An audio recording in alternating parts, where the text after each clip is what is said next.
The Proverbs 31 woman, I would say, should be emotionally resilient. As women, we realize that at home, in our immediate environment, we become the emotional support to the whole family, from the youngest baby who might have just been born to our husbands that are at home.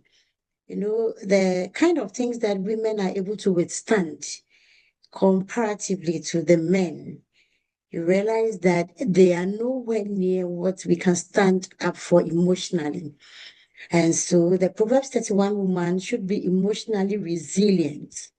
Then she should also be purposeful and influential.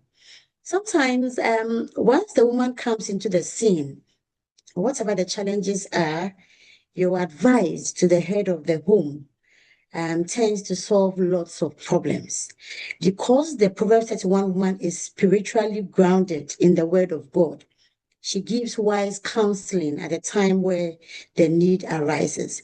The Proverbs 31 woman, I would say, is not a superhuman being. And that is to also say that the Proverbs 31 woman, because she is also human, sometimes become vulnerable at times. In as much as we are the helper to the men in the homes, we sometimes expect a bit of appreciation for what we do as women.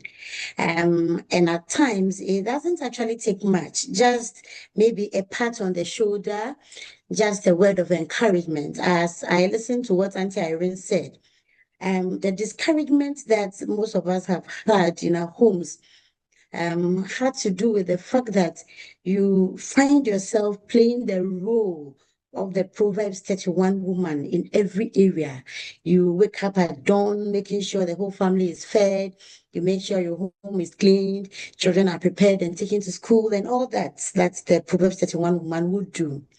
And then eventually, if you are looked down upon and all that you do, I would say, are not recognized, and it's as if you have done nothing, that is when we begin to think that we are nothing. And so, in that light, as we begin looking down upon ourselves because the people around us do not appreciate us, then depression sets in.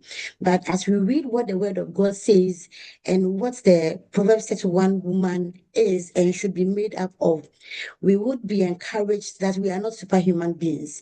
We are human, flesh and blood as well. And so, just as all other human beings go through phases in life, as we also manage our homes, these situations come.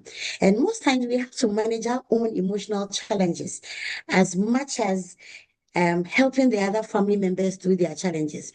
Imagine a situation where you have a challenge yourself, you are having sleepless nights, and then a child who is in the adolescent age runs up to you, coming to share her problem with you. And you realize that as a Proverbs 31 woman, emotionally, you put yours aside and then you encourage the child with the word of God.